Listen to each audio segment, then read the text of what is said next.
The following podcast is brought to you by Pro Wrestling Connect, Australia's newest choice for event management and brand development specializing in pro wrestling. And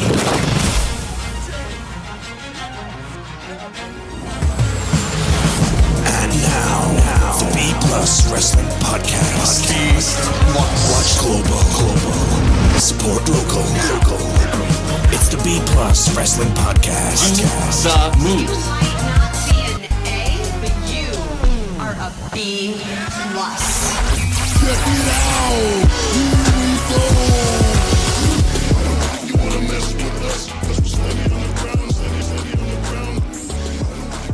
Alright, ladies, gents, and non-binary friends, welcome to another B Plus podcast. I am your host, Greg Unchained. Today is Monday. You know what that means. Not really. This isn't a regular Monday episode. Regular Monday episode is Impact Zone. That's going to be out as well. But hopefully this will make it out on Monday. It's been a huge weekend of wrestling. We're going to talk AEW Fight for the Fallen. We're going to talk Extreme Rules. Joining me to do this, Lance Larson. How are you, brother? Greg, I am well, thank you. I am having a lovely Pinot Noir with our discussion tonight. So The casual wrestling podcast man that you are. Yes. Yes. Well, I've kind of buried that gimmick on my own podcast. I haven't had an alcoholic beverage in like the last 5 episodes. So Yeah, drinking a lot of water. Yeah. Yeah, a lot of water. Coffee once or twice. Anyway, Sorry, go ahead. Oh no, I was just going to say, how are you, Greg? Oh, I'm exhausted, man. It's been a huge weekend, and of course, you are prolific, and so we've released 10 episodes over the weekend. I think, roughly, loosely, something like that. If we're including the weekend, like starting Friday Aussie time and ending Sunday American time, 10 episodes in one weekend. Yeah, it's been a crazy weekend, and that's just the episodes that have gone out. There's also, of course, all the things that we've had to watch. So this weekend has been G1, AEW, Evolve, and now, of course, today, Extreme Rules. So for me, I haven't gotten a chance to watch Evolve yet. I'm a couple matches shy on the G1. Where are you at? I have watched Extreme Rules, Fight for the Fallen. I am all caught up on the G1, and I was able to catch CMLL's Friday show and CNL's Saturday night show, the Chile company I follow. There is so much wrestling in 2019. It's ridiculous. I didn't even mention Newcastle Pro Wrestling. They were live on, it Friday night? Friday night, my time, they were live. Or it might have been Saturday. They were live at some point over the weekend, and so I missed some of the G1. That's why I'm a little bit shy of caught up on the G1. I have a couple matches to catch up on the G1. But I watched Newcastle Pro Wrestling, and okay, fucking insane. Mick Moretti is a god amongst men. As we all know. Just a god amongst men. He did this move. I'm sure I've seen him do it before. I'm not sure, actually. I'm not sure if I've seen him do it before. He probably has. But when he does the handspring senton, you know, when people are on the outside of the apron, and then he adds the like DDPY push-up. Yes. I just, whenever I see that, I'm like, how is this is not human. That is not human. Like when you see DDP do the DDPY push-ups where he's in the handstand and he does the push-up, it's like, okay, that's impressive, but I can see how it works. But to do that on a top rope in a wrestling ring and then push yourself back up into a senton, that's not human. It shouldn't be possible. Well, and what's crazy about Moretti is that because his gimmick is so kind of out there, it's very easy to forget how athletic he is. So he does something like that, and you're like, oh shit, this guy's fucking great. It's oh man, just blows my mind. So yeah, the main event between himself and Headhunter Rig, worth a watch, definitely worth a watch. But that's enough. I guess I'm the Aussie Graps guy, so I have to throw it in there somewhere. We should probably talk about AEW and Extreme Rules. We'll start with AEW, which went head to head with the Evolve show, which is why I haven't watched the Evolve show. I'm planning on watching it probably after I put this episode out. I will probably watch the Evolve show. I've heard the Evolve show was actually better than the AEW show, which for me, Fight for the Fallen was the worst of the 3 AEW shows so far. I think I would put it slightly above Fyter Fest, but I'm not going to lie, Greg, the further away I've gotten away from the show, like the more time has passed, the more I've liked it less. So by the time Right. we're done talking about it, it wouldn't surprise me if I had it as third as well. Yeah. So it was a good show. It was a good wrestling show. I don't want to Mhm. discount that at all. It was a good wrestling show. And for the company, I think it was good. They're chugging along. This is clearly a B show, right? This is a live event that they're televising, basically. Mhm. But it's, it didn't have the excitement. Like Fighter Fest had some of the more fantastical elements that get me more excited about wrestling, Yeah. which this didn't have. This was just straight wrestling show, which is fine. Like I enjoyed it as a wrestling show. There was lots of good wrestling on it. Mhm. And there are some really good talking points to come out of it. And they plotted along with their stories and you can see where they're going. And so it was a good show in that regard, but it was just kind of a show. It was like, this is what I would expect their TV to look like, probably. Sure, yeah. Like this was 2 TV episodes back to back, minus a couple promos. And like you said, Yeah. the work was good, as we'll comment as we go along. Some work was definitely better than others. But you're right. It's like stories just took another step forward, but that was it. No giant Yeah. new angles, no match of the year contenders, nothing major. Yeah, so if their TV does look like this, if this is basically 2 episodes of TV back to back and that's what we can expect, then I think AEW may be the best wrestling company on the planet, come a year's time, right? If they can keep that level of consistency. But it's just a matter of if this is a big show, then you start to question, oh, hang on, that wasn't great. Right, because the wrestling on this show, while good, isn't enough to create buzz to draw new viewers. Because there's a big difference there, I think. No, so on Grapple, I don't think I did. I cracked a 4.5 for Shima and Kenny Omega. But let's go through the matches and we can give ratings and stuff as we go along. The Librarians coming out to start the show with no music was great.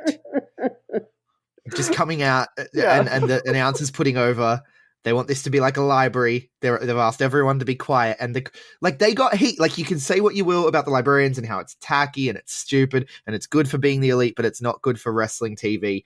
I'm sorry, they got fucking heat. Abso-fucking-lutely. So this worked so much better with them as heels instead of just trying to do comedy. And I enjoyed it so much more. Like, the second they start walking out and there's no music and the crowd starts booing, I'm like, oh, brother, I have not liked the Librarians up until now, but I'm here for this. So they got me the second that entrance started. Yeah. At one point in the match, the crowd were chanting, "Reading sucks. Reading sucks." To which I'm just like, Jacksonville, you are in a swing state. Please read more. Oh, Florida. The fate of the world relies on it. Dude, for fucking real. Like, I don't want to get into this too much, but like, Florida has fucked us on the election more than once in my lifetime. Yeah. So yes, Florida is an important voting state, and to them chanting "reading sucks," while it makes sense with their previous voting patterns, is concerning. Yes, please, Jacksonville, adjust your attitudes on reading.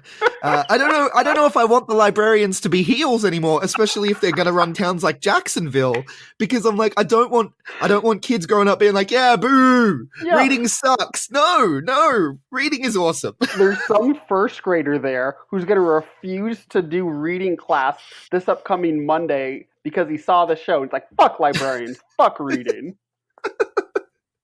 Yeah, not the message I want, Tony Khan. I don't know. Maybe that's the plan all along. So Sonny Kiss, though, comes out with the Jacksonville cheerleaders, which was amazing again. That was fantastic. That was so good. Like, just using the resources they have available to them. Like, I didn't even think, oh yeah, the Jackson, like they run the Jaguars, right? Like, they have access to all this stuff. Yeah. But yeah, just coming out with the Jags cheerleaders and having the Jags jersey cut up and stuff. And I love Sonny Kiss. I think the dude's a star. He's excellent. So it is my shame to admit that I actually had not seen him wrestle before Wednesday when he was on Beyond Wrestling's Uncharted Territory. And I'm seeing this mofo wrestle, and I'm like, Jesus Christ. He's as athletic as hell, and he actually uses his athleticism in moves, and not just, oh, let me do a back handspring here because it looks cool, but like it's a part of his offense. And it looked so great. And like he showed it again here. I had never heard of this dude before he was announced for AEW. And now I'm like head over heels for him. He's fantastic. Yeah, so he was in Lucha Underground as Exolicious. Makes sense. And I fell in love with him straight away because he's not an exotico, but like the just the way he incorporates the athleticism into the character, like he is a fully formed wrestling character, just ready for stardom. Like we talk about AEW and we talk about Jungle Boy and MJF and all these dudes that are ready for stardom. Like Sonny Kiss, he's also right there. Like, does he have the same ceiling or unlimited ceiling as someone like an MJF? Probably not, but he's absolutely a star, and you can sort of rely on this guy already, I think. Oh yeah, absolutely. Especially in the prelims to start. But you're right. Like in a few years, he has a lot of room to grow. And I honestly think a feud with him and MJF would be incredibly entertaining. Yes. Yeah. I just think anything MJF does is entertaining. So can I say, okay, MJF promos today, in my opinion, are incredibly disappointing compared to promos of the past for a variety of reasons. And on the independent scene, where thank God promos are returning to prominence, but they haven't been for a while, the fact that MJF was to develop the skill he has mostly on the independents, to me, is tremendously impressive. And two, the fact that he has that skill is such a drawing factor to lapsed fans, in my opinion, because my brother, who I always use as my lapsed fan barometer, loves MJF and thinks he's hilarious. And he said he's his probably favorite singles wrestler in AEW right now. Yeah. 100%. MJF again, it's the larger than life being, he's special. There's just something special. Like when he comes on the screen, you're like, I need to pay attention to this, and you don't necessarily know why. You can't put your finger on it. It's not the fake Burberry scarf. It's not the. it's the whole thing. He has the it factor. Have you seen the Making MJF documentary? No, I was unaware there was one. Oh man, I have to send you the link to this. It is fucking incredible. It's one of those. I'm gonna butcher. I'm gonna forget his name and feel awful. Is it Kevin Johnson? Kevin Johnson that does like the documentaries. He did like he did the Joey Janela one. Please Don't Die, Joey Janela.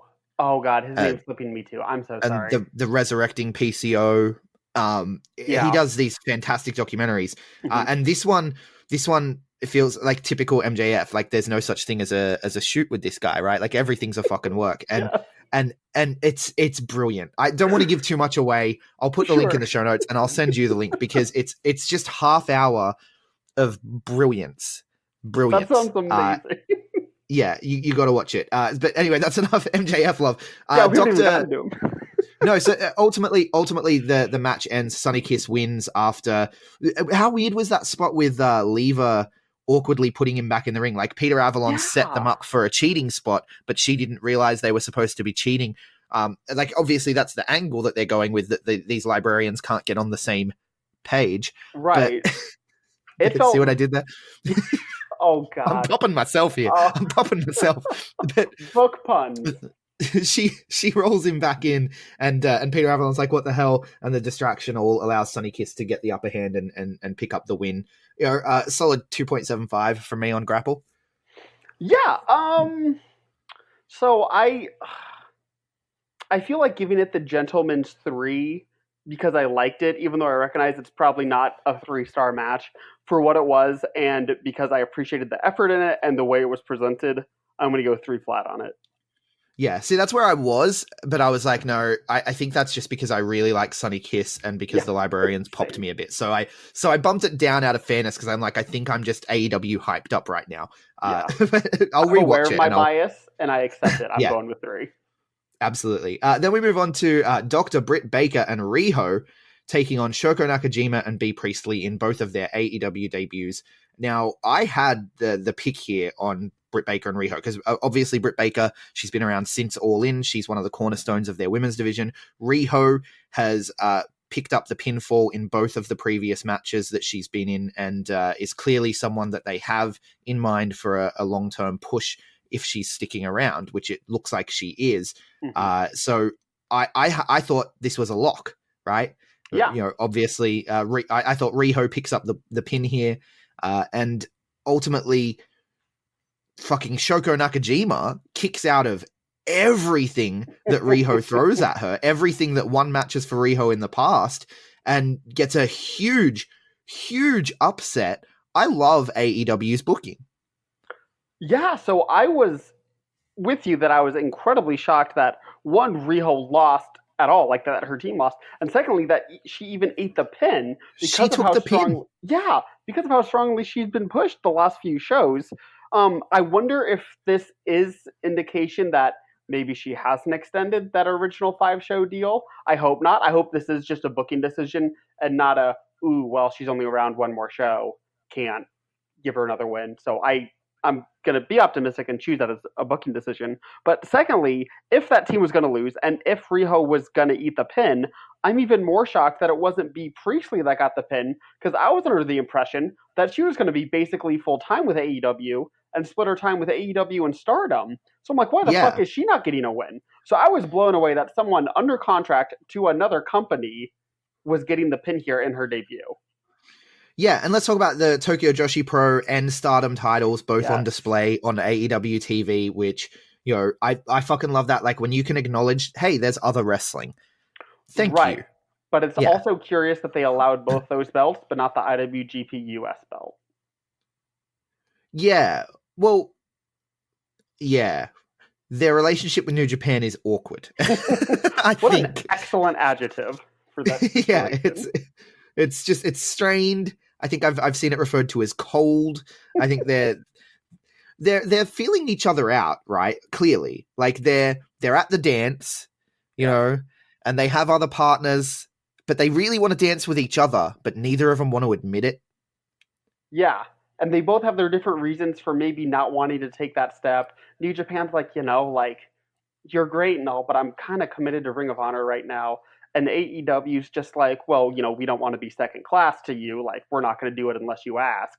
And so it's just this weird emotional boat to navigate. Yeah, it's a weird, and they're taking passive aggressive jabs at each other. Do you watch Stranger Things? I do not. Okay, so I right now feel like the conspiracy theory guy in the backseat yelling at Hopper and the buyer's mum to just fuck already. Like there's this awkward sexual tension. Just get it over with so we can move on with our lives. Please, AEW and New Japan Pro Wrestling. But no, but yeah, so Shoko Nakajima picks up the win. And I think it was smart, like getting her the win over Riho because Riho has looked so strong. It's like, oh wow, okay, so this Shoko Nakajima is a big deal too. And B Priestley had a lot of shine in the match. Like I felt like B Priestley was probably the star of the match until the finishing sequence with Shoko and Riho.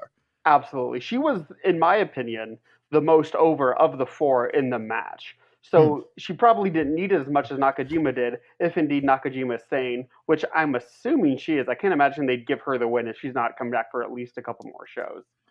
Yeah, which is why I praise the AEW booking so much, because when you look at the way they do things as well, think of who have been the stars in some other matches, but they don't get the win, right? Like the, oh man, I'm forgetting the name already. Private Party.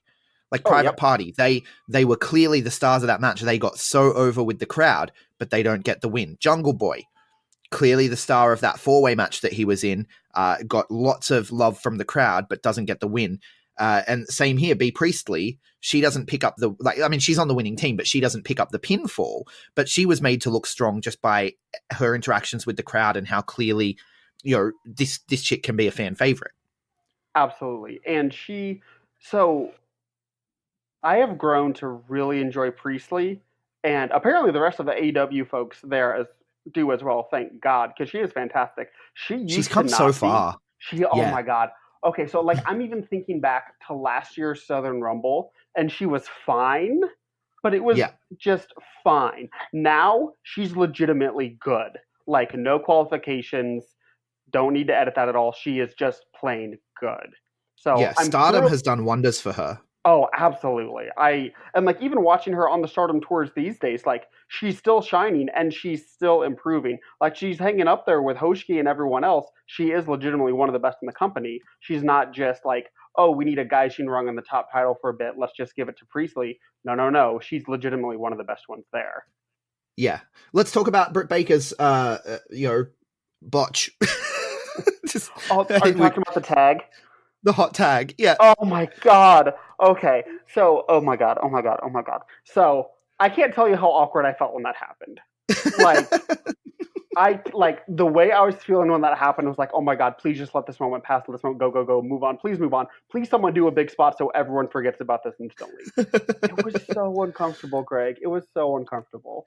By the end of the match, it was easy to forget about it, but the gifs are circulating, so Oh my God. I have to So, bring it up. I had heard that Is Britt Baker a racist? I let me tell you how I'm gonna solve that dilemma in my head so I don't have to answer it. I heard she got a concussion in the match. So I am going to blame that Right. so that I don't have to deal with the is she a racist question. No, I don't think she is. I'm clearly just poking fun. I think that the commentators covered it as best as you could. They're like, sometimes you're in the middle of a match, you've been dropped on your head a few times, and you're just looking for color on the apron. Yeah. Right? And it's one of those things where it's like, okay, if she got a concussion, that really explains it. But even then, I mean, how long has Britt Baker been doing this? A couple of years? Not terribly long, no. Yeah, and part-time too, right? Like she's a full-time dentist. Yeah, she exclusively does weekends, I think. Yeah, so she's part-time for a couple of years. The question then, should she be so featured? I don't know, but she's exceptionally good for someone with the experience level she has, and this was just a rookie moment. Went to the wrong corner. Yeah, so I want to go back to something you said 2 sentences ago. She is exceptionally good for where she's at, Mhm. but just because you're good for where you're at doesn't mean you're good comparatively with other people in the company. No. She No. was obviously the 4th best in this match with 4 people. So Yes. my fear is that her push might be bigger than her talent level when there's a lot of other talent in the company, and that would concern me because that's one of my least favorite things about WWE. And one of the things I was most hopeful for with AEW is that the better wrestlers get the push. Generally, obviously, there's varying reasons for who's getting more push now and who's not.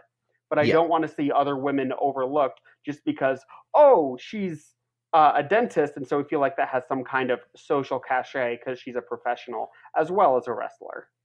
Yeah, but when we look at it, I mean, she's not picking up wins. I don't think. Right. So it's not.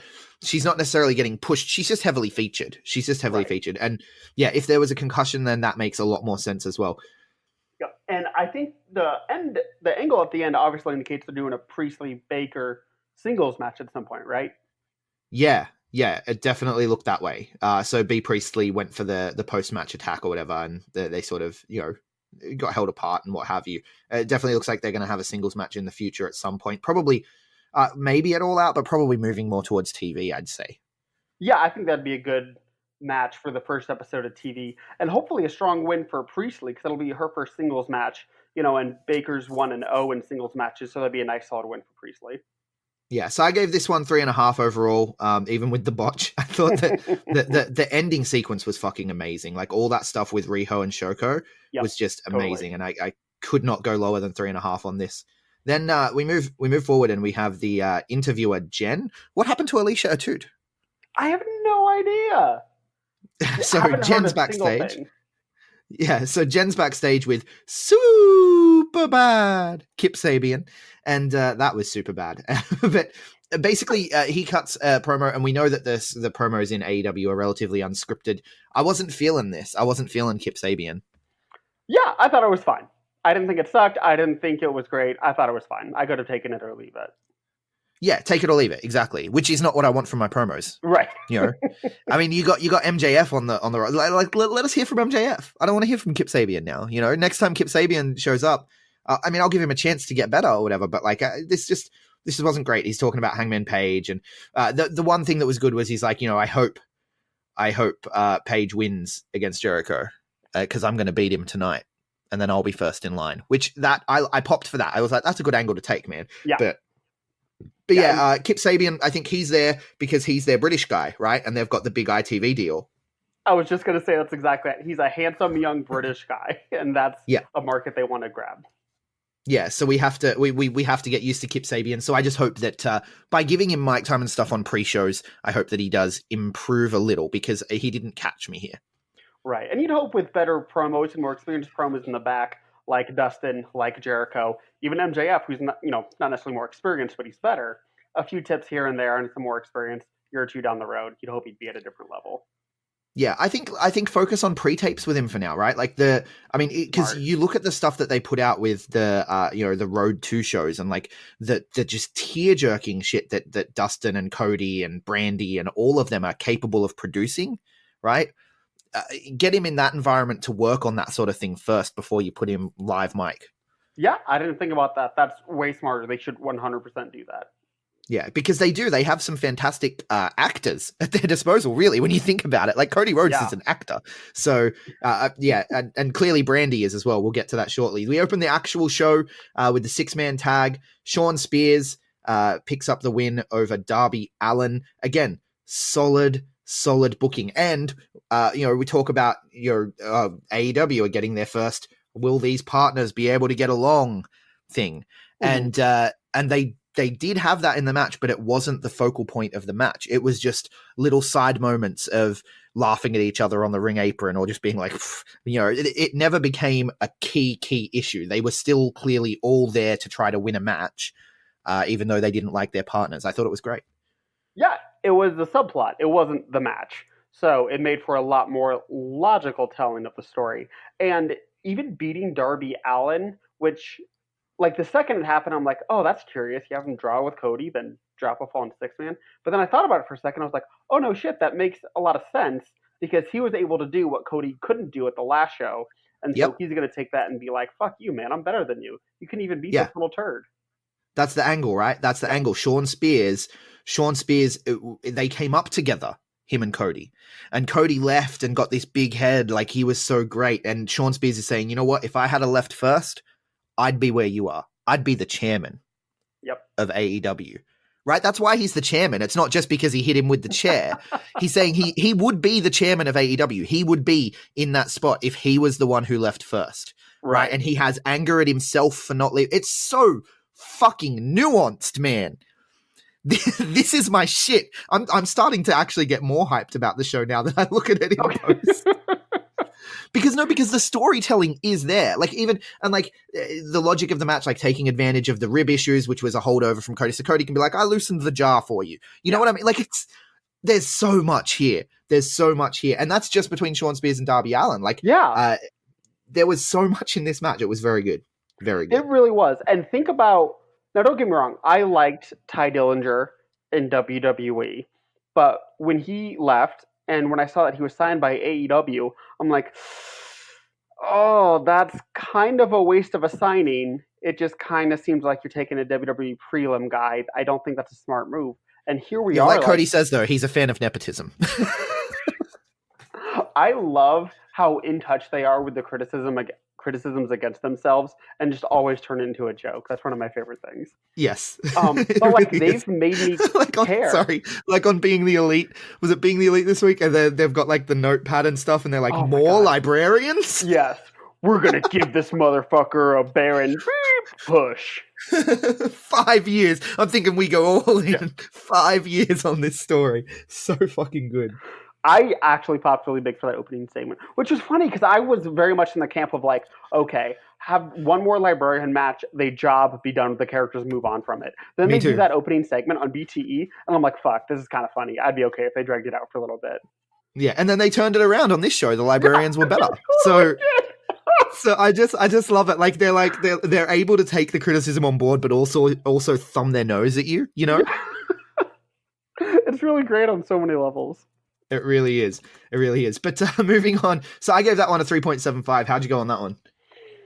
I think I'd probably go 3.5, and I think that'd be if I was feeling a little generous. If I was in a bad mood, I'd probably go 3.25. Yeah, see, for me, because I'm a story guy, right? And the story elements and the little seeds and the little threads that they've got hanging out there ready to, it's just so fucking juicy to me, man. So I went 3.75. And we move on to Brandy and Ali. Probably the worst match on the show. Absolutely. I was popping myself just being like, hey, it's an alley versus a road. I don't know. But Brandy comes out and does the whole, the promo bit and brings out Awesome Kong. Yeah. Oh my heel turn. I might just have to preach for a second because I have so many thoughts on this match. So, did not expect her to be a heel. When it happened, I was I didn't understand the purpose of the road to Fight for the Fallen other than to set up the surprise of the heel turn, Yeah, which it's mind feels games. like, yeah, but it feels like a waste of my time. Like, the reason why I'm watching AEW is to get away from swerve booking. I don't want segments that are there for the only purpose to make me believe thing X, when in reality you only want me to believe thing X so that when Y happens, I'm more shocked. Like, that's one of the reasons why I don't watch WWE anymore. I'm over that Right. shit. I don't want that shit. So that was thing number one.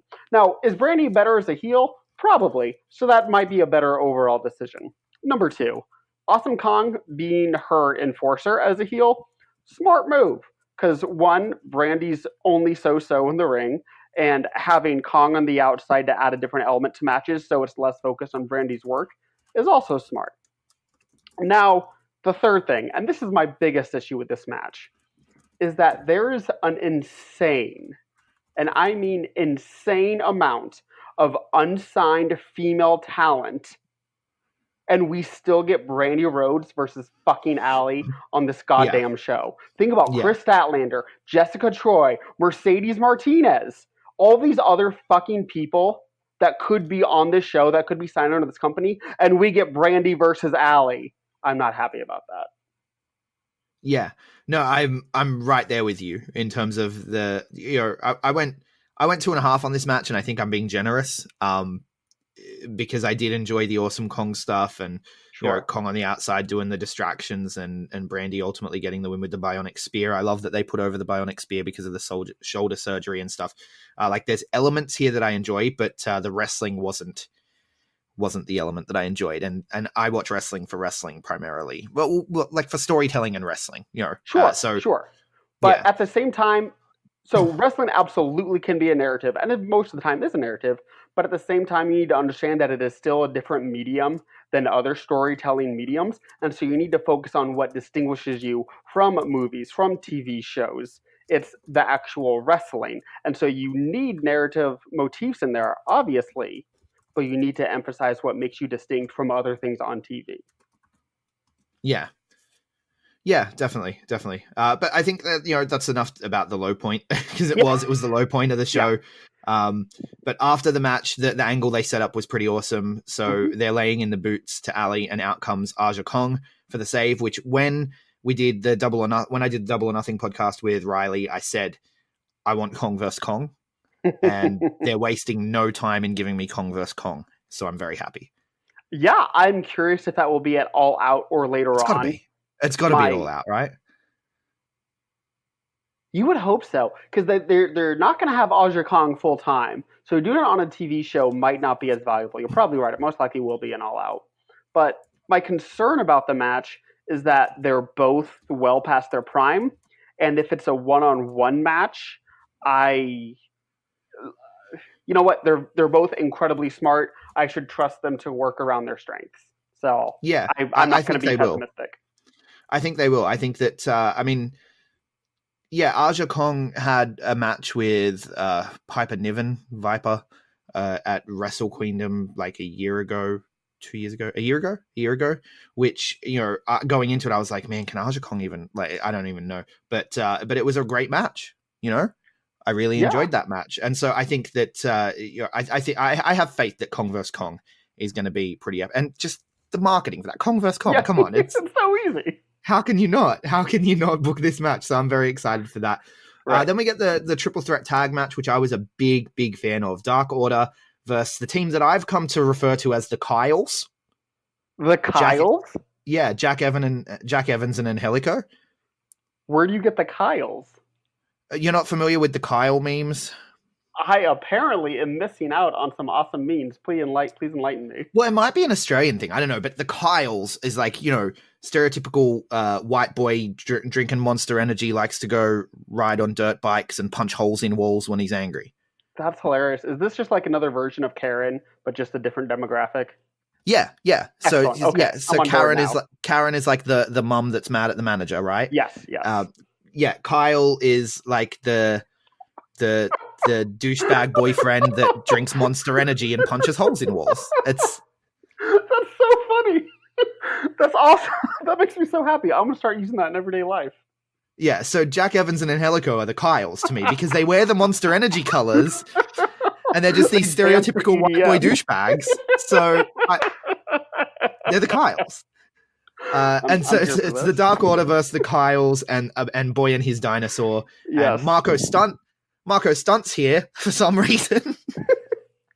Because who's going to say no to Marco Stunt? Yeah. Hey, can I go out there to my ringside? Yeah, of course, kid. Get out there. Yeah, why not? Why not? I mean, we're a big time wrestling company, but yeah. So I guess they're going to become two boys and their dinosaur. That's really funny. I'm here for that. I'm down with that. Yeah, I'm okay with me Marco too. Stunt. I love Marco Stunt, man. And I guess apparently they all train together.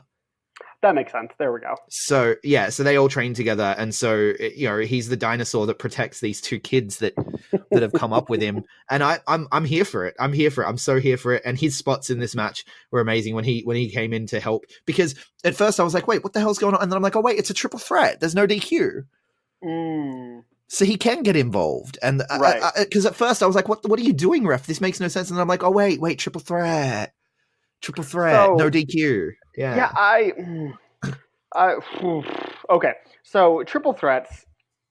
I am not a fan of the no DQ thing on triple threats and four ways and all that jazz. And secondly, has AEW even stated that there are no DQs in their 3 ways and 4 ways? Because I know that's a WWE thing. But, Yeah, not explicitly. So secondly, if you're going to go with a no DQ thing on a triple threat, there is no fucking reason why the heels shouldn't be destroying everyone with chairs and completely ignoring tags. Like, if there's no DQs, there's no DQs. You can't have your cake and eat it too and enforce tags and have the heels not do bullshit to get the ahead. Like, I can't stand that. So if there's no DQ, all heel tag teams must become the Briscoes. Yeah. Because if you're a heel tag team and there's no DQs, why the fuck are you tagging? Why would you ever tag? Why would you not have both of you in the ring at all times? Why would anyone tag? Like, what's the ref gonna do? Like, even if I'm a babyface, like, hey, I'm obeying the rules. There's no DQs. Yeah, that's true. Can't stand I'm it. not sure. Yeah, hopefully this kind of thing gets ironed out with AEW. Hopefully they do have a look at their rules and sort of make them very clear, because they want to be the more sports-like presentation, right? But no, Jungle Boy is so fucking over. Him kicking out of their big senton move from the Dark Order got like the biggest pop of the night so far, I think, to be honest with you. And so Jungle Boy is fucking over. Like, they're setting him up perfectly. So I can imagine the boy and his dinosaur, if they become two boys and his dinosaur, I can imagine, Jungle Boy kind of being the singles guy more than the tag. That makes sense. I think there's more money in him than Luchasaurus. I do think Luchasaurus might be a little more over currently, but long term, Jungle Boy's got to be your focus out of that trio. Yeah, he's the star, and he's got star in his genes too, right? Like totally. he's, and they've started calling him Jungle Boy Jack Perry on Yes, commentary. I don't know if you noticed that. Yeah, I did hear JR say that. That surprised me. Yeah, so I was like, okay, I think they are going to eventually lean into that somehow, which I've heard him on podcasts, and he's talked about, like, he didn't want to be that to begin with, but, moving forward, he can see himself going that way, which is pretty cool. I like the Jungle Boy thing. I like Jungle Boy. What about that Luchasaurus, though? Talk about Luchasaurus being over right now. That gut wrench suplex powerbomb thing. That was kick ass. Just sent one of the Kyles just flipping all over the fucking place. Yeah, it was so great. And, like, it makes him look even so much better that he has all these flippy-do guys to sell for him. Like, this was an excellent match for him. Because obviously both Angelico and Evans can do whatever the fuck with their bodies, so Luchasaurus hits a big move and they can fly a mile. Yeah, So that's that pretty worked out really crazy. well. Yeah, I'm surprised. Are you surprised that Luchasaurus is as over as he is? Like, I'm like, oh, cool character, weird gimmick, big guy, but, like, he's fine. Everyone loves him. Yeah. I was a fan in Lucha Underground as well, and then they decapitated him. He was Vibora or whatever he was called, and he was one of the reptiles there. But yeah, I love Luchasaurus. I'm a big fan. And the weird thing is that I have a master's degree. Like, that's weird. That's so funny. Why are you a dinosaur with a master's degree? I'm here for that weird shit. God, for the name Luchasaurus makes no goddamn sense. He wears a dinosaur mask and carries a Jungle Boy on his shoulders and says, "I have a master's degree." Like, I don't care what anyone says. That's the most millennial thing I've ever heard in my life, and I fucking love it. Is it the most nonsensical gimmick in all of wrestling? Crawdad and Chikara is pretty, nonsensical. The Colony is pretty nonsensical. Okay, well let's exclude Chikara. Okay. Then yes, I think I'd go ahead and say yes. Yeah, Except for the giant panda kaiju in DDT. Yeah. Well, actually, no. Their DDT do have like wrestling dolls, so Yes, so maybe have a blow up as their heavyweight champion one time. Yep. Yeah. That's fantastic. I love that so much. Yoshiko, I think her name is Yoshiko, the blow up doll. Yeah. Yeah, it's amazing. So I gave this one 3.75 as well.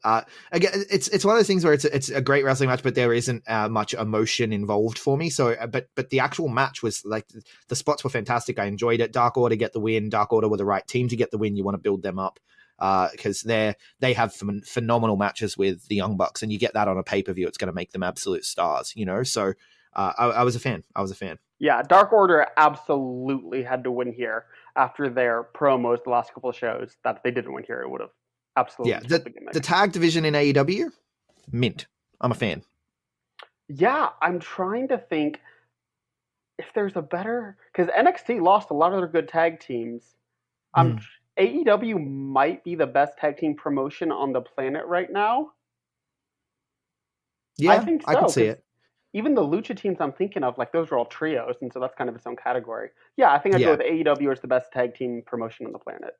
Yeah, which given who the executives are, makes sense. Makes sense. We move on. We get Adam Page versus Kip Sabian.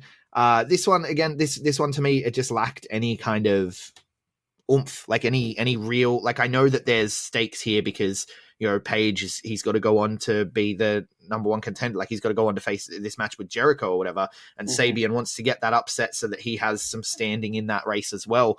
And there were some insane spots too. Like there was the Rana to the outside, the powerbomb to the ramp, but it just felt bland to me. Absolutely. There was no spark. And there was nothing wrong with it. So it's not like I can put my finger on, that was booked incorrectly or they executed that poorly. Like there was nothing of that. I don't know if it was kind of the slower-ish first 10 minutes of it. And I don't know if it was just the crowd coming off, a really hot 6-man tag. And then the next match is a one-on-one that starts a little slower. So it just kind of, you're just more sitting and watching instead of oohing and eyeing. Yeah, to build the crowd back up. Yeah. Right. So because it started out that way, I just don't know that they got into it as much. And you're right, there were some cool spots, but nothing like mind-boggling. And there was story to it, obviously, with Page still selling his knee, and I'm assuming he'll continue to sell into his title match with All Out. So there was the next chapter of that story there, but there's just nothing special to it. I also like the way that they brought the time limit into play, and you could see the competitors getting more frantic as the time was ticking down. Time limits, I talked about it before, man. Time limits, I love time limits, and this makes me very happy. So very, very keen that they're doing that. I went 3.25 on this. I initially had it at 3.5, but then I was like, no, I don't feel like it deserves that. I don't know why. Yeah, it's just, I don't blame you one bit. I think I'd go 3.5, but like when there's a quarter of a star difference, like of opinion, not that's agreement. Like, yeah. So it was a middle of the road match. It was good, not great, nothing to write home about. And then after the match, Jericho, doing his shtick, attacking under a hood. He's dressed up as one of the minions from the Dark Order. I am here for this, man. I love Jericho's. I put a mask on and attack. I love it. Like I knew straight away it was him. Yeah, everyone did. Except so good. Except for my lapsed fan brother, he didn't think it was Jericho so he's like, no, it's not Jericho. It's too fat to be Jericho. And He's too doughy. He's too doughy.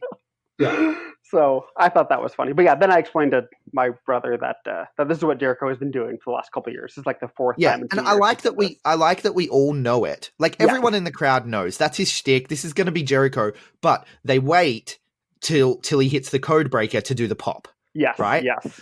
It's like everyone's in on it. We're all playing along, and that's when wrestling's at its best. Abso-fucking-lutely. Which, if I can be honest, PWA does about just as good as anyone in the world. I just wanted to slide that in there. Yep, always slide in the PWA references. I'm into it. He had trouble being a heel here, though. The crowd were chanting, "Thank you, Jericho," for some reason, and he turned it around. He did turn it around, but it was awkward. It was. You would really think AEW fans would be. Can I say smarter than that? Like not in like the intelligence way, but in like like the Well, wrestling like we said, smart play way. along. Yeah, play Yeah, along. Yeah, like and they did play along, but then they didn't. Yeah, that kind of irked me. Like you guys are better than that. Like yes, Yeah, you love Jericho. We all love Jericho. We're all happy he's here. But like if I'm at an AEW show, I'm booing him. yeah, Like I don't. That was weird to me. yeah. Then we move on to SCU versus the Lucha Brothers, and this one, I was surprised at how average this was. Yeah, I don't.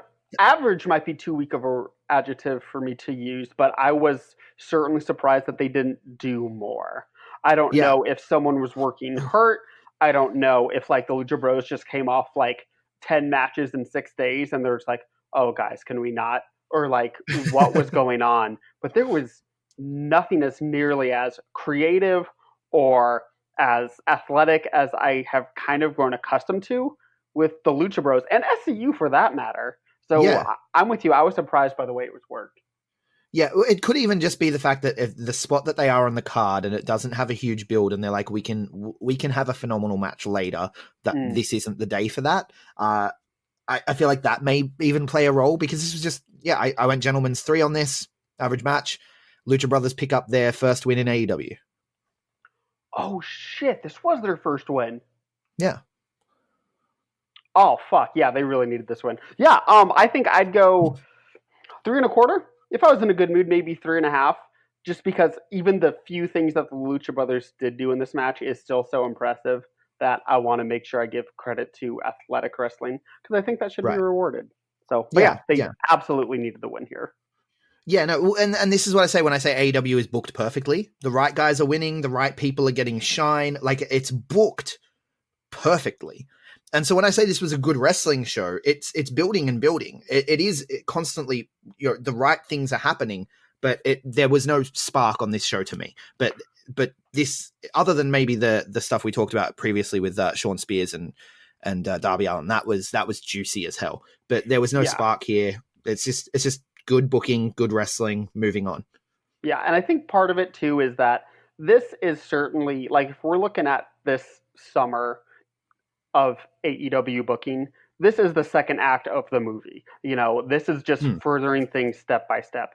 Like, Double or Nothing was the first act, introduce everything, get everything started. I think All Out's going to be the third act for several storylines and several character arcs. So Fyter Fest and Fight for the Fallen, this is just moving things forward step by step for a lot of, not all the stories, but for a lot of stories. And so that's, just generally the middle hour of an Avengers movie typically isn't the most interesting of the movie, but it's still really, really important to get where you're going. So I just think that's where they're at with storytelling. Yeah, and they're setting things up, and it's good. Yeah, so I've definitely I'm not judging them in that way. It's just sort of knowing what we're looking at, kind of thing. Lucha Brothers challenge the Bucks to a ladder match. It's not clear if this is going to happen in AAA, if this is going to happen at All Out, but it looks like we're getting a ladder match in the near future between Lucha Brothers and the Young Bucks. Yes, I was under the impression it will be at All Out, especially since they're in a 6-man tag at Triple Mania, so it won't be there. So I would be fairly confident, like 99% sure it's at All Out.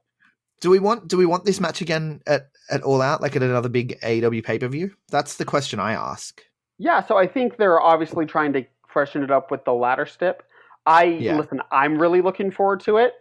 Would I be looking forward to one after it? No. I think the ladder match needs to settle it, and they need to not be on opposite sides again for the rest of 2019.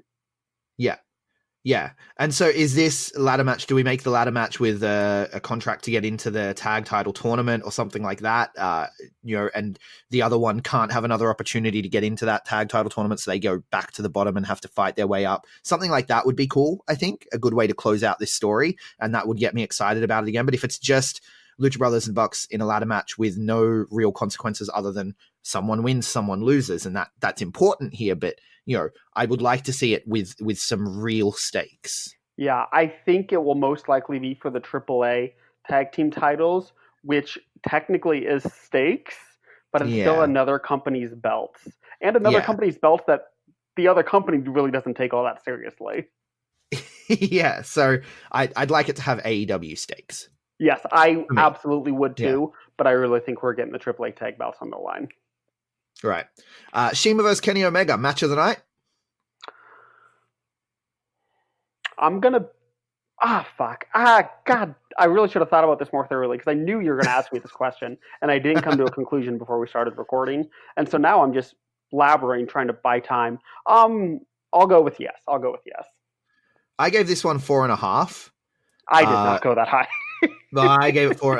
I loved this match, man. This was a good, this match in the G1 would have been an amazing G1 match. You know what I mean? Like, I really, really enjoyed this match. All the stuff they did with around the Meteora and building the Meteora up and then hitting the Meteora on the table on the outside, like the little ring bell table. It's like a tiny square that's not going to break. Crazy.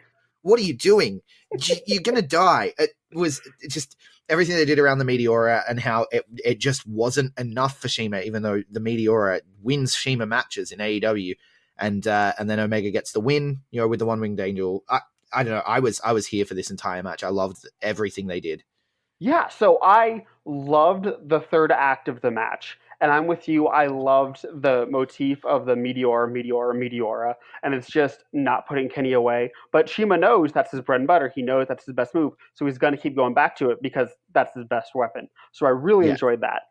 So many variations and hitting it from different angles and different spaces and with Kenny in different positions, and he's just like, why is this not working? Yep, and especially with Kenny working on the knee too a little bit, trying to take away the effect of that Meteor, and that's why he has to hit 17 instead of 2. Oh man, maybe the more I talk about this, the more I'm liking it. This was a good Kenny Omega match, man. Like Kenny Omega puts together really good contained stories. It does. It was very much a Kenny match. So I am fine with slower matches. I just don't like the way Kenny Omega puts together the first act or two of a lot of his matches. Like even the Omega Okada matches, which I'm in the camp that I adore those matches. Those are some of my favorite matches of all time. But like even the way he would construct, I guess I'm blaming him because I see in a lot of his matches. It's just I don't like the pacing of it. I don't think we get to the point quick enough. I guess with this one, the Meteors were pretty early on. Yeah. I think I'm talking myself. I think you're talking me into enjoying this match more than I thought I did. That's what I do. It's not the first time you've done it. Greg, I love disagreeing with you because I really, really do. Because you're an intelligent person to disagree with. So when you're laying out evidence, I can examine it and be like, oh no, yeah, that's better than the evidence I was basing my opinion on. Or I can be like, no, that's shit, Greg, here's why you're wrong. But it also helps me like further like define and sharpen what I believe about wrestling and why I believe it. So that's why it's so good to talk with people you disagree with. So yeah, it's great. Yeah, I enjoy it. But so ultimately, I gave this match of the night over the main event. The main event was a really good match. But before we get to the main event, I think we gotta talk about Jericho and his thank you and his first unscripted promo in years that he says, which it was just kind of rambling and having a go at the crowd. Like it wasn't, there was nothing special about it, Jericho, but it was fun. And then Hangman Page comes out and, attacks, and we get a pull apart brawl, and his eyes all busted open from the attack earlier. And this was good build. Greg, it was a waste of time. Come on. The build on Hangman Page's post match was enough. This just wasted time. Okay, yeah, no, I can see, yeah, he busted him open after the match. He didn't need to do this.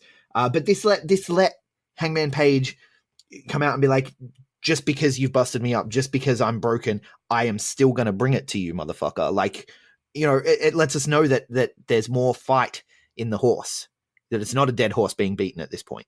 Yeah, first of all, I like the dead horse being beaten reference there. That's funny. But he should do that in a promo.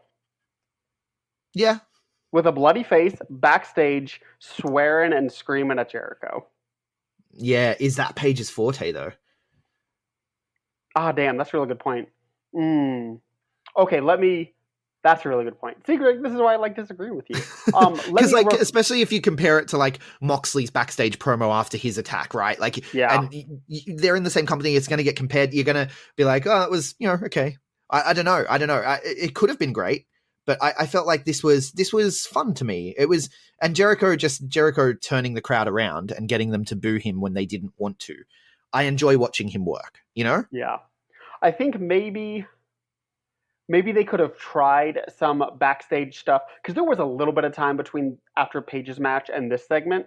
So maybe they could have tried some backstage stuff, and if it worked, great. If it didn't, then still do this, but cut it down. At the very least, man. I thought I went too long. Okay, right. Let me fantasy book it for you. Mhm. Instead, we go backstage and we have, you know, Cody or the Bucks or whoever it is being like, where's Jericho? Jericho's live mic segment's up next. Where's Jericho? Where's Jericho? And then you have Jericho just being like, I'm not fucking doing it. Rah, rah, you know, doing his Jericho thing. Like, you guys haven't thanked me. I'm not doing it. We promised them a live mic. I'm not doing it. Fuck those people. Fuck you. Fuck AEW. Like, you know, doing the Jericho thing that he does, throwing chairs around, and then have Paige just out of nowhere, like having be like, I made my point. I broke your Hangman. I made my point, and then have Paige out of nowhere just tackle him, beating the crap out of him with his blood all over his face, still just being like, I'm not broken, motherfucker. That would have worked better, I think. Yeah. A quick little 3-minute snippet backstage. Yes, I think I would prefer that than, you know, the 10 minutes we got out in the ring. But Yeah. I'm also false advertising to get heat. I'm also not a fan of. You advertise the Right. Jericho mic segment, give a mic segment. Now, they shouldn't have advertised it in the first place. I wouldn't have advertised that. Yeah. Once you did, I thought it was weird when I saw that. Yeah. it was a little bizarre. But once you did advertise it, you had to deliver on it. So I wouldn't have advertised it. I wouldn't have had this segment. I think I would have been fine with just Jericho beating on Paige and him not getting comeuppance on the show. And at the title match at All Out, like the first 5 minutes can just be all Paige kicking his ass. Like, not wrestling, forearms and clotheslines and body slams, you know, just trying to beat this motherfucker up. So I think maybe that's how I would have done it. And obviously some promos between now and then that you put online. But I just don't think I would have done this segment if I were in charge. Fair enough. I can see that. I can see how it can be viewed as a waste of time. And I definitely wouldn't have advertised Jericho with a live mic. It was a weird selling point. Yeah. We move on. We get the main event. Promotional consideration paid for by the following. This month, we are sponsored by Grapple, a fantastic new wrestling app available on iOS and Google Play, completely for free, where you can rate all the matches that you watch in WWE, Impact Wrestling, New Japan Pro Wrestling, all across the world, and we are even getting Australian wrestling involved in the Grapple app rating system as well, starting with PWA Pro Wrestling Australia. Their Green Label event from the other week is up there. The Black Label event, All Eyes on Troy, is up there. And the last 2 years of events, at least, are up on Grapple right now for you to rate so that people can get around our Aussie wrestling and see that we are just as good as anywhere else in the world. Basically, Grapple is a Rotten Tomatoes for wrestling. Now we all get a say. It is the democratization of match rating systems for pro wrestling. It's amazing. So I get a say, you get a say. You can follow me on there at Greg Unchained. You can follow Big Boy Mikey at B+_Big Boy, at Mr. Mysterious is on there, at Danders is on there, at Jay is on there. We're all on there rating the matches that we watch. So follow us. We'll follow you back. Let's build this community and get as many Australian wrestling fans onto the Grapple app as we can. You can download it right now. It has over 30,000 matches on there going back to 1985, 15 promotions around the world. There's so much to do on the Grapple app. It's a great little community, so get around it. It's Grapple, GRAPPL.co, and it's for free on App Store and Google Play. Get around it. Hey everyone, just want to take a second to tell you about one of our new sponsors, Outbreak Nutrition. Outbreak Nutrition are creating supplements for survival, sharper minds, quicker reflexes, all the energy you need to take your performance to the next level, whether that be on the field, in the gym, on the gaming field. That's right, they have specifically designed gaming supplements as well to help you focus on those late night sessions. They even sell coffee, you guys, at Outbreak Nutrition. You can get coffee pods, you can get coffee beans, you can get supplements for the bedroom as well if you want to enhance your performance there. These are performance enhancing supplements for every aspect of your life, specifically designed by gamers, for gamers, to stay fit and healthy in the gym, to stay sharp and focused on the game, and to dominate in all areas of life. So check out OutbreakNutrition.com, and for being a listener of our podcast, they will give you 10% off your order when you enter the code B+. That is BPLUS at checkout. So make sure, if you want to stay on top of your game, if you want to take your performance to the next level, OutbreakNutrition.com, enter the code B+ at checkout. Hey guys, just a reminder, if you want to hear all of these wonderful B Plus podcast episodes completely ad-free, make sure you head over to Patreon or Podbean, where we are the featured podcast this week. You can subscribe for as little as $1 a month up to $10 a month, where anything you want to help us with, it really helps out. It's going to help us grow the site. It's going to help us redesign some things, and everything that we get through this and through the advertising as well is all going straight back into the podcast so that we can get Aussie Graps out there for the rest of the world to hear about, for the rest of the world to see, so we can grow this mission of watch global, support local, and build indie wrestling. So if you want to be a part of that and get some really cool rewards like call-in shows, bonus episodes, ad-free like I mentioned, then head over to patreon.com/theb+ and subscribe today. Young Bucks pick up a win over the Young Bucks pick up a win over the Rhodes brothers. I liked how they were like stealing each other's bits, you know, throughout the match and doing the hug and doing the moves like the Rhodes uppercut and all that stuff. Cocky heel Bucks are my favorite Bucks, obviously. Yeah, good match, but just wasn't as good as the Shima Kenny Omega match for my money. Yeah. Oh no, this was not good as Kenny Shima. Greg, I think I'd put this at like third or fourth on the night. Oh wow. Yeah. So obviously it was a good match. If anyone says it sucks, like that, you're missing a lot of wrestling if you think this sucks. It didn't suck.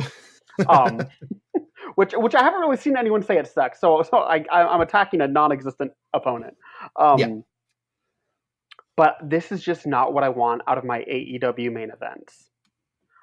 The pacing of it, the lack of creativity in the Heat segment at least. The third act was obviously as creative as hell. And so I can't say the whole match was uncreative. The first act was whatever, the Shine was whatever. The Heat I thought was wholly unimaginative. And this is just not what I want in my AEW main events. I want AEW to give me something that I can't get anywhere else. This kind of structured match I get in WWE all the time. They say they're an alternative. I want a true alternative. That's not just a better version of the structure WWE does.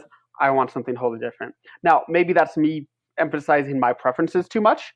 So maybe I'm out of touch with what the AEW fan base as a whole wants, but this is not what I want. And this fucking pissed me off. I couldn't take this. Why in the motherfucking hell did Dustin not take the pin? Why was Cody pinned? Why did Cody eat the pin? Dustin is 50 fucking years old, okay? This guy only has so much time left in the ring. Why is he not putting over the young guys? There was no reason Cody had to eat the pin. Now, obviously, I'm sure Dustin's a smart guy. He knows he's 50. Like, I can't imagine he pushed to not eat the pin. I just don't know why Tony or Cody or whomever made the decision that Cody would eat the pin made that decision. That made no sense to me. Well, I mean, it could just be to further the other stories that Cody has going on, right? How does it further his story with Shawn, though? Well, because Shawn's picking up wins and Cody's taking pins. It's just more ammo. It's just ammo for Shawn to be like, I am better than you. Yeah, I guess. I think that was accomplished, though, by him pinning Darby. Like, I think that was the element of the story that can do that. And Cody eating a pin here is just Cody eating a pin. Yeah. No, you don't need to double it for the effect, but I think that might be the reason. Yeah. Oh, yeah. Okay, I see. You were explaining what they might be thinking. Okay, I'm sorry. Yeah. Because I've said, this is the one thing with the AEW booking that I would disagree with. Like, everything else on the show has been perfectly booked except for Cody eating the pin here. There's no need for it. There really isn't. Yeah, that was so bizarre to me. And now I'm going to make a big blanket statement here. This could be irrational of me to make this statement so soon. But on a major show, TV is different, but on a major show, I don't ever want to see Dustin Rhodes in a main event again. Yeah. Yeah. No, I can get behind that. But then again, was this a major show? Yeah, that's true. I guess I was thinking more non-TV, but that's kind of unfair to put that on them now because they don't have TV yet. They don't have TV yet. Yeah. So this was TV. This was the middle act. This was pushing the story along. That's a good point. Yep. Still though, maybe Kenny Shima should have main evented here. I would have had Kenny Shima main event. Yeah. And then you do the, Shad Khan comes out and Kenny does the goodbye, good night, boing, which I really enjoyed that. I thought that was because they're doing the gun violence thing, so it made sense. They're leading up to that, and I'm like, he can't say bang. Like, No. what's going to happen? He can't say bang. So that was just really funny. Yeah, the boing. I popped for that. It was fun. So they present the check to charity and all that good stuff. Good guy AEW. And elsewhere, though, from reports I'm hearing, Evolve had a better, wrestling show. AEW's goal is to be the wrestling company, right? And it felt like I've got to watch it. I have to watch it. But it feels like WWE kind of said, look, we have the talent and the booking people, like with Gabe Sapolsky and our connections there. We can meet you on your level, right? And we can outdo you. So it's interesting the way the war is heating up. Yeah, I heard the same thing, that Evolve had the better show. Obviously, hearsay and seen with my own eyes is a different story. But just based on what I saw out of AEW, that wouldn't particularly surprise me. No, because when you look at the Evolve card too, it's solid as hell. Yeah. Honestly, I was about to say even with, but really it's especially with the top two matches being Cole Tozawa and Gulak Riddle. Like, that's fucking great. Yeah. I do. Plus, Evolve has Eddie Kingston, so who's so great. I love Eddie. I have been a fucking Eddie Kingston guy for years. Like Jersey All Pro Wrestling, Chikara, all the stuff. Eddie Kingston is my shit. I love. I've only been an Eddie Kingston guy for like 2 months. Oh man, not because I didn't like his earlier stuff, but because I didn't see it.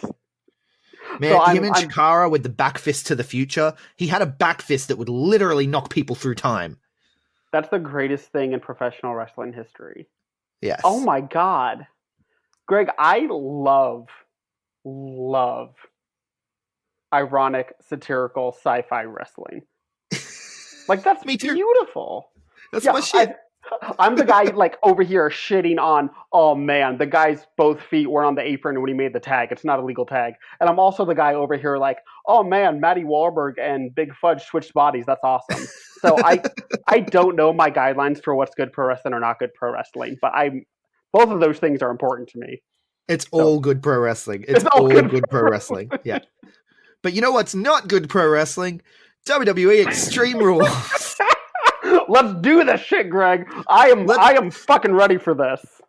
We've been here for an hour, man. So let's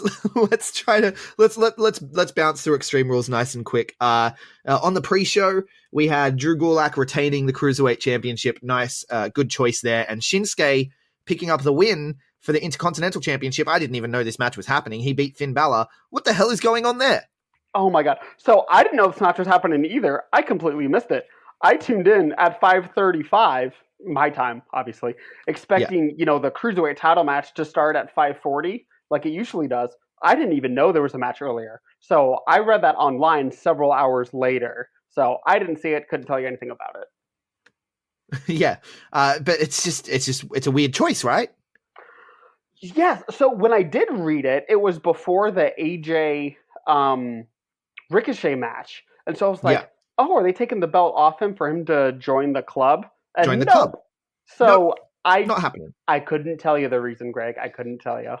Well, he's on a different show to the club. The club were on Raw. I mean, I know with Wildcard that doesn't matter. I don't fucking know. All I know is why take the belt off him now? Why give it to Shinsuke, who you clearly have no idea what to do with? Why? Just why? Everything about this is why to me. But then we move on to the main show, and the show starts with Undertaker proving that he wasn't the problem at the showdown, whatever it was, Super Showdown, because Undertaker can still go when he's in the right match. This was so much better than I thought. Yeah, yeah, so much better than I thought. I mean, I could shit on it, but because it was better than I expected, I'm just gonna leave it there. I'm gonna keep my criticisms to myself. It was better than I thought. The Graveyard Dogs defeat Drew McIntyre and Shane McMahon. Why is Shane McMahon still doing the elbow drop through the table and coast to coast when he's a heel? Because he's as insecure as fuck and he wants to pop the crowd to feel good about himself. But you're a heel. Why are you popping the crowd? Because he's insecure.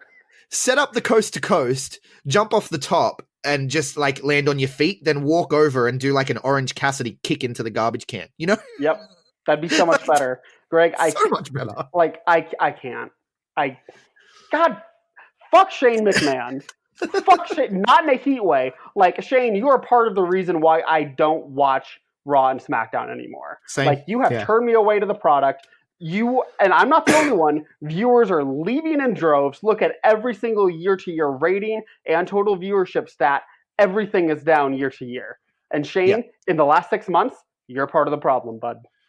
Owens was right. Yeah. I need that on a shirt. Like, you know, the Magneto was right shirts? I need one with Kevin Owens' face. It's like, Owens was right, or KO was right. I would buy the shit out of that shirt. Oh, man. Then we get the tag team title match, the Raw tag team title match anyway. The Revival defeat the Usos. I'm a big fan of the Revival, so I'm okay with this, but I can see the argument that Usos should have gone over. Yeah, so I like this match. I thought technically and psychologically it was very, very sound.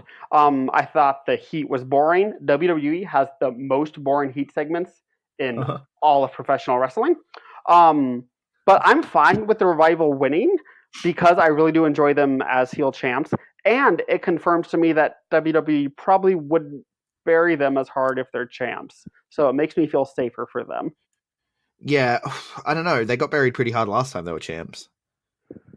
God damn it, you're right. I can't fucking trust this company with anything. WWE have this thing about like champions losing on TV all the fucking time. Just I've heard it's that they're like, oh, they're champion. Of course they can lose. It doesn't hurt them. Yes, it still fucking hurts them. Oh my god, I can't. It hurts more. It makes the title look like shit. I don't get it. Aleister Black defeats Cesaro in like just a match that was like, what? Why is this match on WWE? Like this. Okay. Yeah. It was match of the night for me, though. This was my favorite match of the night. It was a quick one. It was like 10 minutes, but it was which was perfect. It was the best. It was the best match on the show by far. I don't like a match doesn't need 25 minutes to be a barn burner. This was 10, 12 minutes. Probably not even 12. You're right. It's probably 10 minutes. Fucking but imagine what these guys could have done on the Evolve show yesterday. Ah, fuck me. Why? You know what I mean? Like.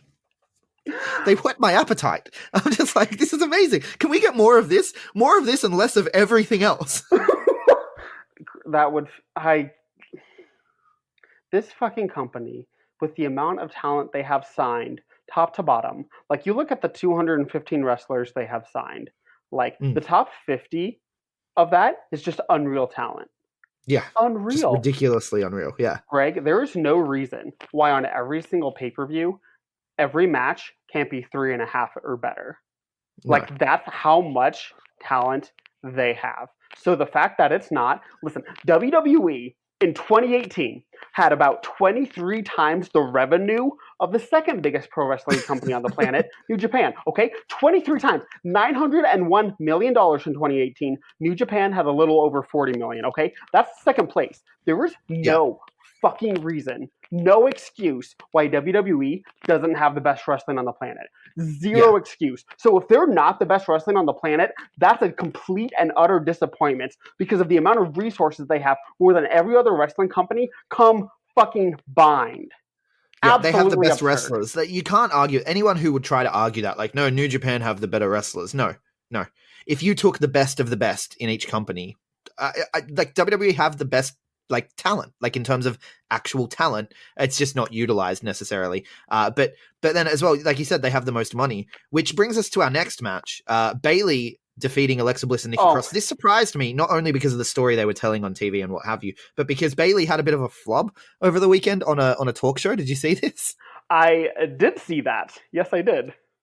So she got asked about, the most surprising part or whatever, and she was like, it's just tired, it's exhausting. Like we drive ourselves to this, and the rich white girl who's interviewing her is like, you drive yourself? You don't have a driver? Like, she's so shocked by this. Which, I mean, look, for me, I'm not necessarily a fan of unionizing wrestling or whatever. I think it's way more nuanced than people think. And as well, I can see the old school mentality of traveling together with the people you work with, and it builds character, it builds loyalty, it builds family. I'm all for that, right? But as well, they do have the most money, and their talent could use a nice break and have a nap in the back of the car, have a nap on the bus while they go to the next town or whatever, would be kind of nice for them. It's just one of those things. I thought she was going to get in trouble for the way she handled it, to be honest with you. Yeah, so I'm really glad she won, and I'm glad that her, talking on that interview did not get her punished, because that's the kind of petty thing WWE sometimes does. I won't get into the whole whether wrestling should have a union or not, because that's, like you said, we're already over an hour in, so we're just that's not the whole other podcast. That is a whole other. If you guys want to hear us talk about whether wrestling should be unionized, because this comes up a lot, and I'm just always like, I don't want to talk about this. I have mixed feelings. If you guys actually want to hear us sit down and bang this out for an hour, you can get custom episodes if you sign up to patreon.com/theb+, or I'm going to be signing up for a Ko-fi page, Ko-fi, whatever it is, and we'll be putting a fee there for custom episodes. If you want a custom episode, if you want to hear us talk about unionized wrestling, now is not the time or place. But yeah, Bayley, still the SmackDown Women's Champion, surprised me because I thought they were going to do the petty thing, especially because the story, this kind of buries Alexa Bliss and Nikki Cross a little, given the way their stuff was going. You don't say, Greg. So oh my God. Okay. Oh, so you know how I feel about at least trying to present the rules of a pro wrestling match like a sport. Yeah. So a handicap match in general, I'm kind of against in the first place, especially a 2-on-1 handicap match, because that's if it's 3-on-2, it's that's not very sport but it's only 50% more than the one team, and the baby faces can still tag in and out and isolate one guy, so it still kind of works. 2-on-1's the baby face isn't taken out, and it's double the manpower, so that's even more unrealistic. But then when you make a 2-on-1 handicap match for a fucking singles title, it's a complete non-starter for me, Greg. So I hated this match from before the bell even rung. Secondly, what the fuck does this do to Nikki fucking Cross, who got pinned when she had a tag partner against one person? She is a nobody. She is nothing. Because we know that if her and Alexa Bliss have a match, Alexa Bliss is going over in that. I do not trust them to DiBiase Virgil this situation. Secondly, does it hurt Bliss? A little, yeah, but not really, because Cross is the one that got pinned, and Bayley just showed that quote-unquote fighting spirit here to get that win. So I hated this match from before the bell rang. Now, they worked handicap psychology well, I think. It was, I don't want to say better than I thought, but it didn't suck for what it was, but what it was idiotic. Yeah. Yep. Fair enough. And I'm a fan of Alexa Bliss. I'm a fan of Bayley. I'm somewhat a fan of Nikki Cross. I think they've stripped her character, which is weird, even though I used to complain that her character was weird already because she doesn't portray crazy well.